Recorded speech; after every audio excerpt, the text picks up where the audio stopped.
అందరికీ నమస్కారం. ఇవాళ మన స్టూడియోలో ఐకాన్ ఆస్ట్రాలజర్ గట్టిపల్లి సురేష్ బాబు గారు ఉన్నారు. గురుగారితో మాట్లాడదాం.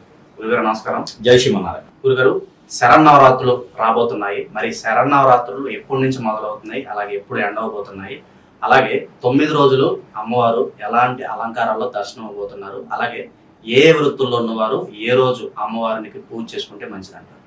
ముందుగా అందరికీ దసరా నవరాత్రి శుభాకాంక్షలు, దసరా శుభాకాంక్షలు, విజయదశమి శుభాకాంక్షలు. అందరూ కూడా ఆయురారోగ్యాలతో తొలగాలని మనస్ఫూర్తిగా కోరుకుంటున్నాను. మీకు కూడా తప్పకుండా. మీకైతే మ్యారేజ్ అవ్వాలి, అయిందా? లేదండి, అవ్వాలి. అమ్మవారి దయ వల్ల త్వరలో. అమ్మవారి దయ అయిందా? ఇంట్లో పెద్దవాళ్ళ దయ అయిపోతుంది. అమ్మవారు ఎప్పుడు మీ దయ ఉంటూనే ఉంటుంది కాబట్టి ఇలాగ వచ్చి కూర్చున్నాం. అయితే మనకి ఇప్పుడు దసరా శరణ్ నవరాత్రులు మనైతే ఇప్పుడు మనకి అక్టోబర్ 2వ తారీఖున అమావాస్య ఉంది. అక్టోబర్ 3వ తారీఖు నుంచి మనకి శరన్నవరాత్రులు స్టార్ట్ అవుతాయి అనమాట. ఆ శరన్నవరాత్రులు వచ్చి అక్టోబర్ 3వ తారీఖున మొదలవుతాయి. అక్టోబర్ 12వ తారీఖు వరకు శరన్నవరాత్రులు ఉండి విజయదశమి అక్టోబర్ 12వ తారీఖున ఉంటుంది అనమాట. అయితే మొదటిగా మనకి ఏంటంటే ఈ దసరా శరన్నవరాత్రులు అనేది 9 రోజులు జరుపుకుంటాం. ఇది 9 రోజులు 9 అవతారాలతో మనము పూజించుకోవడం జరుగుతుంది అమ్మవారిని. ఈ 9 రోజులు కనుక మనకు ఈ 9 నవరాత్రులు ఈ 9 రోజులు కనుక మనం పూజించుకుంటే ఎటువంటి వాళ్ళకైనా సరే ముందు వాళ్ళకి ఏదైతే కోల్పోయేసి ఏదైతే కావాలనుకుంటారో ఈ 9 రోజుల్లో వాళ్ళకి మంచి ఫలితాలు 9 రోజులు చేసుకుంటే 9 రోజుల తర్వాత వాళ్ళకి మంచి ఫలితాలు ఉంటాయి. ఇందులో మొట్టమొదటిగా పెళ్లి కాని వాళ్ళు, ఏదైనా వృత్తుల్లో ఉండి వాళ్ళు వృద్ధి చెందని వాళ్ళు ఎవరైనా ఉంటే అమ్మవారిని నమ్ముకొని ఈ శరన్నవరాత్రుల్లో పాల్గొని ఏదో ఒక రోజున వాళ్ళు దానికి సంబంధించినటువంటి చేసుకుంటా పూజ విధానాలు కావచ్చు, అష్టోత్తరం కావచ్చు, దానికి సంబంధించినటువంటి ఏదైతే ఉందో చేసుకుంటా ఉంటే కూడా 9 రోజుల తర్వాత వాళ్ళకి దాని మీద వాళ్ళు అనుకున్నది, వాళ్ళు కావాలనుకున్న ఎమ్మెల్యే కావాలి, సీఎం కావాలని కాకుండా కామన్ గా అనుకున్నది ఏదైనా ఉంటే వాళ్ళకి నెరవేరాలని నేను మనస్ఫూర్తిగా కోరుకుంటూ అమ్మవారి కృపా కటాక్షాలు కూడా ఆ ప్రజల మీద ఉంటాయి అన్నమాట. ఇందులో మొదటి రోజున బాల త్రిపుర సుందరి దేవి అవతారం అవుతుంది అనమాట. మొదటి రోజున అప్పుడే పుట్టి ఉంటారు కదా బాల త్రిపుర సుందరి దేవి అనే అవతారము మొదటి రోజున వేస్తారనమాట. ఇది ప్రసిద్ధి చెందినటువంటి టెంపుల్స్ వేస్తారు. ఇప్పుడు ఈ రోజులో అయితే చిన్న చిన్న టెంపుల్స్ అన్నింటిలో కూడా విష్ణు ఆలయాలు, అమ్మవారి ఆలయాలు, శివాలయాల్లో కూడా బాల త్రిపుర సుందరి దేవి గారిని మనము చూడవచ్చు అనమాట. ఈ బాల త్రిపుర సుందరి దేవి అమ్మవారి అవతారం రోజున ఎలాంటి వారు పూజ చేసుకుంటే, ఎలాంటి వారు ఆవిడ ఒక కృపా కటాక్షానికి ఇదవుతే, ఎలాంటి వారు ఆమె దర్శనం చేసుకోవడం వలన వాళ్ళకి ఎలాంటి ఫలితం ఉంటుంది అంటే, ఎవరైనా పిల్లలు ఉంటారు, బాల అరిష్ట రోగాలని ఉంటాయి కొన్ని పిల్లల్లో బాలరిష్ట లోపాలని, బాలరిష్ట దోషాలని ఇలా ఉంటాయి అన్నమాట. ఎలాంటి అంటే చిన్న పిల్లల్లో చెవుడు అంటే శ్వాసకోశ సమస్య, ఐ సమస్య ఎలాంటివి వస్తాయి అంటే ఇప్పుడు మ్యాండ్రికం అంటారు. సంబంధాలు ఇంట్లోనే చేసుకుంటారు. బ్రెయిన్ మెచ్యూర్ అవ్వకపోవడం, మ్యాండ్రిక్ మ్యాచెస్ అంటారు. సంబంధాలు మ్యాండ్రికం చేసుకున్న వాళ్ళకి కొంతవరకు పిల్లలు ఏంటంటే హార్మోన్ ఇన్బ్యాలెన్స్ తో పుడతారు. వాళ్ళకి బాలరిష్ట దోషాలని కొన్ని వస్తాయి అన్నమాట. ఇలా కామన్ గా కూడా కొంతమందికి 16 సంవత్సరాలు వచ్చేంత వరకు కొన్ని చిన్న చిన్న లోపాలు పిల్లలు మనం చూస్తుంటాం. అదే బ్రెయిన్ మెచ్యూర్ అవ్వకపోవటం, కళ్ళు సరిగా కనపడకపోవటం, చూపు లేక చెవులు సరిగా వినపడకపోవటము, ఇలాంటి సమస్యలతో చాలా మంది పిల్లలు ఉంటారు.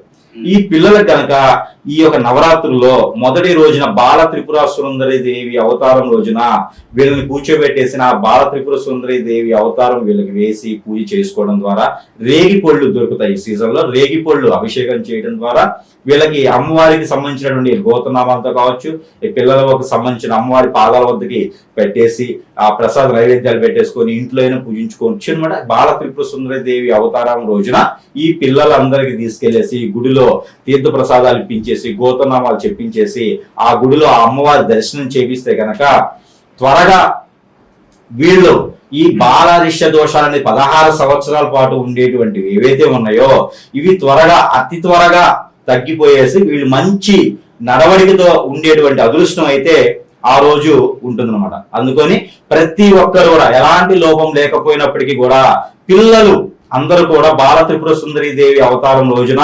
పిల్లలందరూ కూడా గుడికి వెళ్ళేసి ఆ ఒక అమ్మవారి యొక్క దర్శనాన్ని వీక్షిస్తే ప్రతి ఒక్కరి మీద ఆ యొక్క కృపా కటాక్షాలు ఉంటాయని మనస్ఫూర్తిగా నమ్మకం ఉంటుందన్నమాట. ఆ పని అందరూ కూడా చేయాల్సినటువంటి ప్రక్రియ అన్నమాట. ఇంకా 2వ రోజు గాయత్రి దేవి అవతారం. ఈ గాయత్రి దేవి అవతారం ఏంటంటే ఆ గాయత్రి దేవి ఏం చేస్తారంటే, ఈ గాయత్రి దేవి అనేది సకల సంపదని కలిగించేటువంటి వ్యక్తిత్వం అన్నమాట. ఈ గాయత్రి దేవి ఏంటంటే సలహాదారుడి అన్నమాట. అంటే 10 మందికి సలహాలు ఇచ్చేసి ఎవరు ఎలా ఉండాలి నడవడిక నేర్పేటువంటి వ్యక్తి గాయత్రి మాత.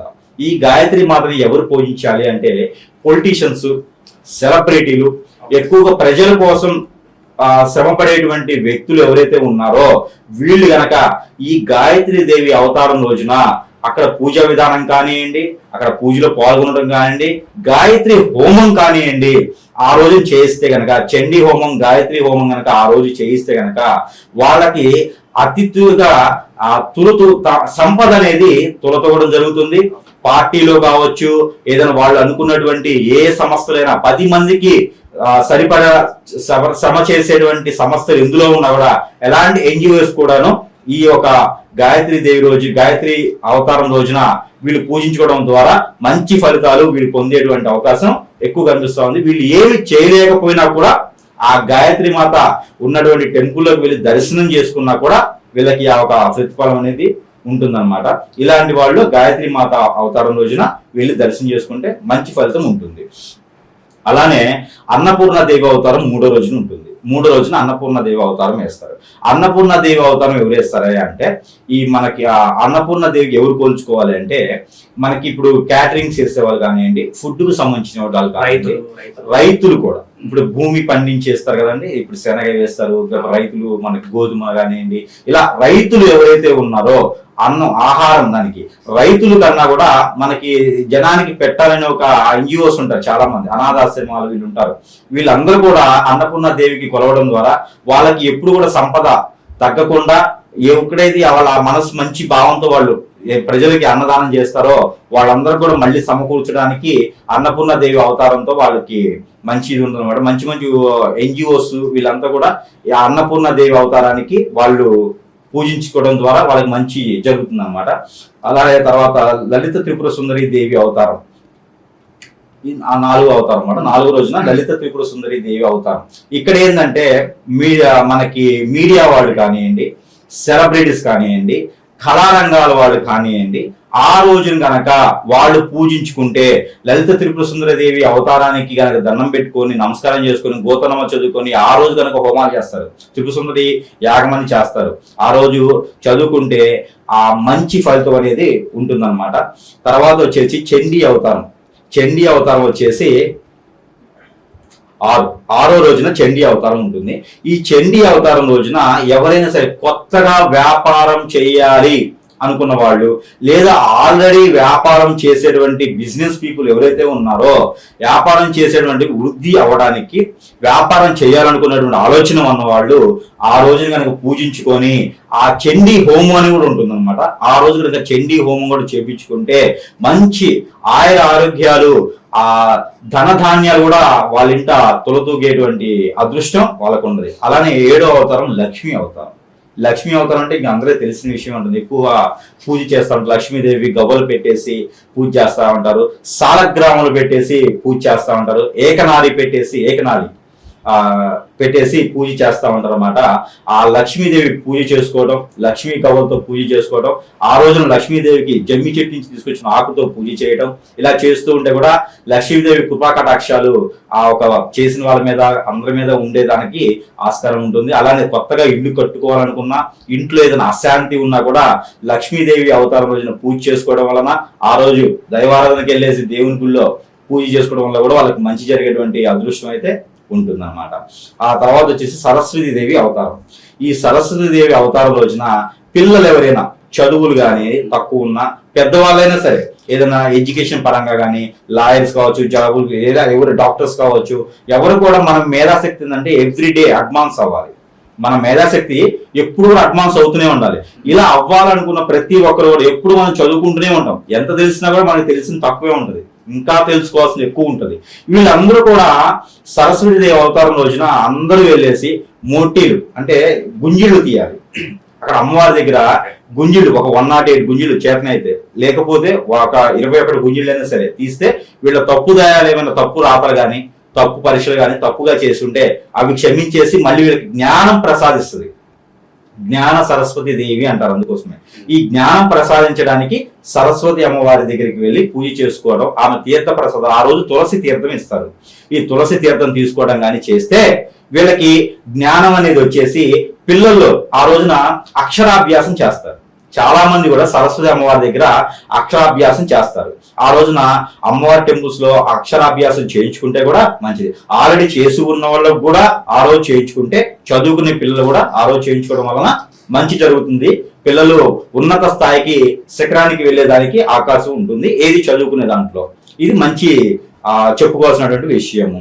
అలానే దుర్గాదేవి అవతారము, ఇది వచ్చేసి మనకి 9వ రోజున దుర్గాదేవి అవతారం వేస్తారు. మనకి 9వ రోజున దుర్గాదేవి అవతారం ఎందుకు వేస్తారంటే, దుర్గాదేవి ఎందుకంటే జనాలందరికీ ధైర్యాన్ని కాపాడగల శక్తులు ఉంటుంది. అలానే మనకి ఇంట్లో ఆరోగ్య సమస్యలు ఏమైనా ఉంటా కూడా అవి అన్ని తొలగిపోవడానికి దుర్గామాత కుంకుమ పూజ చేస్తారు ఆ రోజున. ఆ రోజు కుంకుమ పూజలు అందరూ పాల్గొనేసి, ఎలాంటి వృత్తులున్నా కూడా దుర్గాదేవి కనుక పూజించుకుంటే ఉత్తమమైన ఫలితం ఉంటుంది. మనలో ఉన్నటువంటి ధైర్యాన్ని కోల్పోకుండా, అధైర్యపడకుండా ముందుకు వచ్చేసి కోర్టు విషయాల్లో ఏదైనా సమస్యల్లో ఉన్నా, భూమి వ్యవహారమైన సమస్యలో ఉన్నా, మీరు ఏదైనా గొడవల్లో సమస్యల్లో ఉన్నా కూడా దుర్గామాత ధైర్యాన్ని ఇచ్చేసి అందరి నడవడికని మంచితనంగా చేసేదానికి దుర్గా అవతారం ఉంటుందన్నమాట. ఆ రోజున దుర్గాదేవికి అందరూ కూడా పూజ చేసుకుంటే చాలా మంచి ఫలితం అయితే ఉంటుంది. తర్వాత మనిషాసుని మర్దని, ఇది వచ్చేసి శత్రునాశిని అంటారు. ఈ శత్రునాశిని, మనిషాసుని మర్దని శత్రునాశిని చేస్తారు అనమాట. మీకు ఏదైనా శత్రు దోషాలు కానీ, శత్రువు నుంచి విమోచనం కానీ, భయం, మీకు ఏదైనా భయం ఉన్నా కూడా ఆ రోజు మీరు గనక పూజ చేసినట్లయితే గనక, మనిషాసుని మర్దని పూజకి ఏం చేయాలి అంటే, నల్ల నువ్వులతో పూజ చేస్తే చాలా మంచి ఫలితం ఉంటుంది. అన్ని దేవతలకి నువ్వులు పనికిరావు. నువ్వులు అనేది ఓన్లీ నవగ్రహాల మీదే చేస్తారు. కానీ మనిషాసుని మర్దనికి నల్ల నువ్వులతో లేదా తెల్ల నువ్వులతో ఆ రోజు పూజ చేస్తారు. బెల్లము నువ్వులతో పూజ చేస్తారు అన్నమాట. అది కనుక పువ్వులతో చేస్తారు. ఆ రోజు లలిత మనకి మనిషాసుని మర్దని పూజ చేస్తే కూడా చాలా మంచిది. మనిషాసుని ముద్ర అంటే చాలా మంది భయపడతారు, కానీ జనాల్లో భయాన్ని పోగొట్టడానికి వచ్చేటువంటి ఆ ఒక అవతారమే మనిషాసుని మర్దని. ఇక చివరిగా వచ్చేసరికి రాజరాజేశ్వరి అమ్మవారు. ఈ రాజరాజేశ్వరి అమ్మవారి యొక్క అలంకరణ ఏంటంటే, ఈవిడ శాంతి స్వరూపిణి. ఈ 9 రోజుల నుంచి 10 రోజుల నుంచి మనకు వచ్చినట్టు అవతారాలు మనకి ఏ లోపాలని మనం చూసుకున్నట్లయితే, ఈ రాజరాజేశ్వరి దేవి అనేది ఇవన్నీ తీర్చేదానికి సకారంగా శాంతి రూపం అన్నమాట.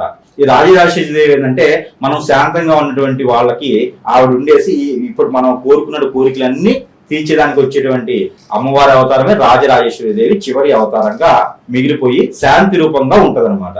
ఆ రోజున మీరు చక్కెర పొంగల్ కానివ్వండి, ఏదైనా పులిహోర కానివ్వండి, పిండి వంటలు, ఎన్ని రకాల పిండి వంటలు అంటే అన్ని రకాల పిండి వంటలు చేసి విజయదశమిగా ఉన్న రోజున ఆ రోజు ఇక ఆ అవతారంతో ఎండింగ్ ఉండిద్ది కాబట్టి ఆ అవతారాన్ని పూజించుకుంటే ఎలాంటి ఫీల్డ్ ఉన్న వాళ్ళు కూడా వాళ్ళ ఒక స్థాయిని పెంచుకునే దానికి, మనలో ఉన్నటువంటి నెగిటివిటీని, మనలో ఉన్నటువంటి అధైర్యాన్ని పోగొట్టి ఆ ఒక అమ్మవారు కృపా కటాక్షాలు అందరి మీద ఉండేలా చూసుకుంటది.